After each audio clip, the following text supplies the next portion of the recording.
the camera so everybody hears me very clearly. I didn't sign the Taxpayers Pledge. The Taxpayers League of Minnesota. I didn't sign their pledge, and the reason I didn't sign their pledge is there are constitutional requirements for state spending, and if it's required and it's needed, I'm not afraid to step forward and say this is a responsibility of state government, and we will tax the people to pay for the obligation of the state government, because the Constitution does have requirements. Most of what's in the Constitution, or most of what's in state spending, is not in the Constitution, but there are areas in the Constitution that are not being properly funded. But overall, government spending is way out of control. But there are areas where taxes would have to be raised and should be raised in order to pay for the funding that's required by the Constitution.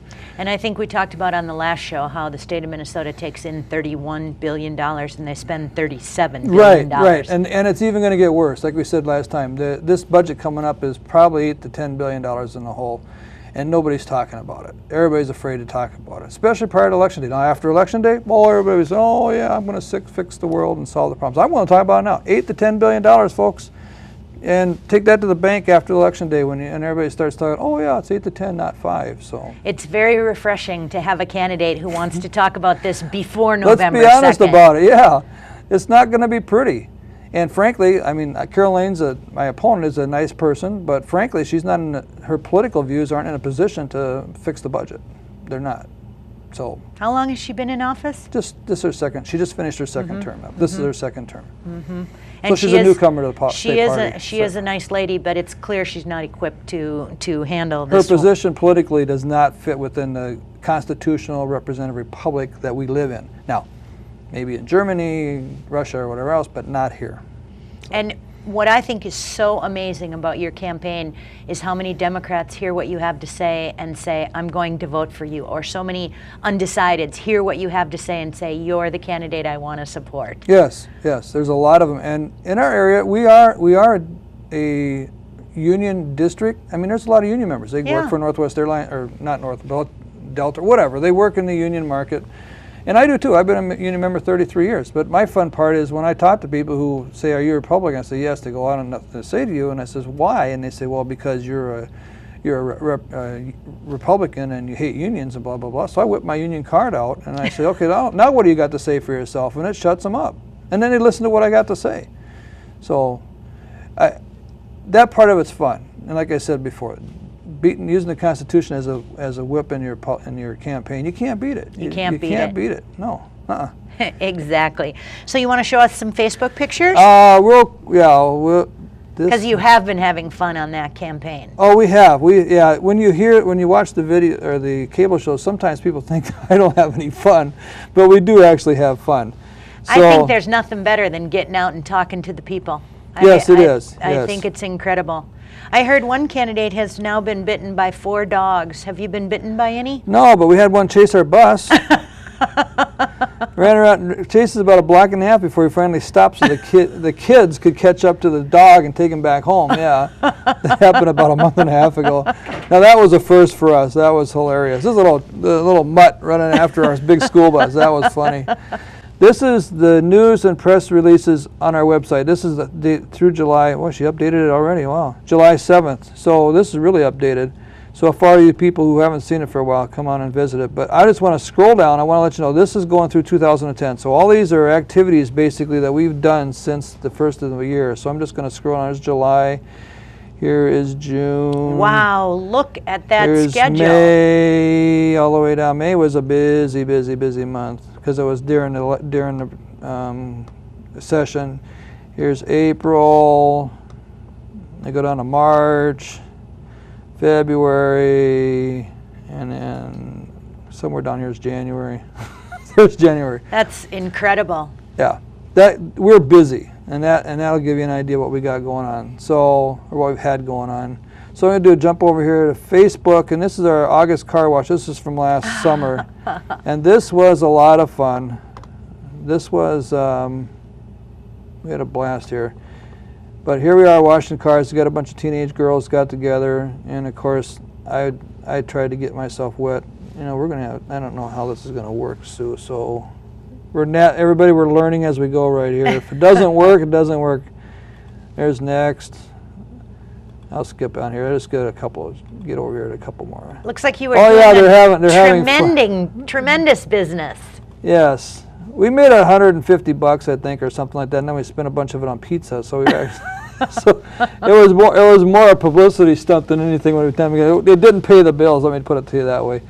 So that's that one event. Let's go back to photos real quick here, and then let's go. Oh, here's one here. This just happened the other day.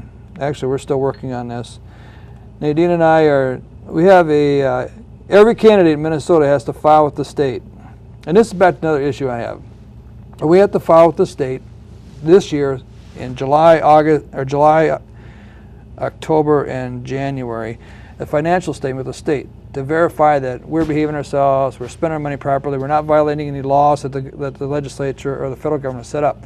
Seems reasonable. It seems reasonable, but this is all generated by the federal government, who said to everybody across the country through the campaign finance reform laws, you got to obey these laws. Now, if the state's not going to do it, and Minnesota did, then people in some states actually have to report to the federal government on this stuff, and the IRS gets involved and all this other stuff because we might be making money and have to pay income taxes and so on. So right now we're working. I think July 26th the filing is due. So right now we're scrambling. We started out. We have to reconcile between our campaign and our checkbook and make sure everything all works out. So we were yesterday when we started. Monday. I think $700 off. We're down to $54. So we're making progress. Very good. We're excited. So that doesn't sound like fun. No, it's not. It's been about 12 hours, and my bride and I, this tests a relationship when you do this. So that's a picture of us working on it yesterday. Yeah, this is one of the challenges of running for office, is all the paperwork and all the legal things. And my wife goes, "This is nuts," and I would agree with her. There's some things that are just dumb, that the way they got it going out. There's your bus. There's my bus. Oops, no, I don't want the clock in there. See, folks, this is live and all natural around here.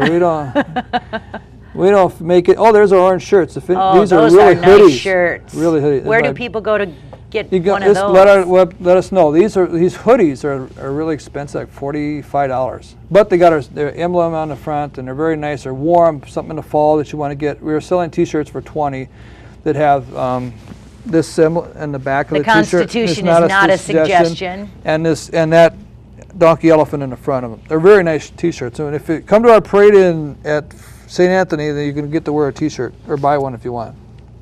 So that's Nadine showing off our new wardrobe.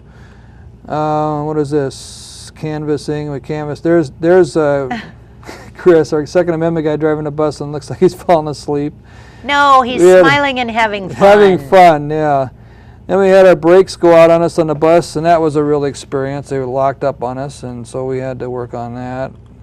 See, so there's a lot goes on in a campaign. Here I am now. We're out running around. Meeting people, and this guy, I think he should have kept his shirt on, but what are you going to say? They're having too much fun. I don't think I'd be showing off myself like that, but that's him, and he's showing himself off, so okay, what are you going to do? So we got to have some fun. Here's Columbia Heights Parade. You missed this. Pouring rain. We only got a few pictures because we got washed out.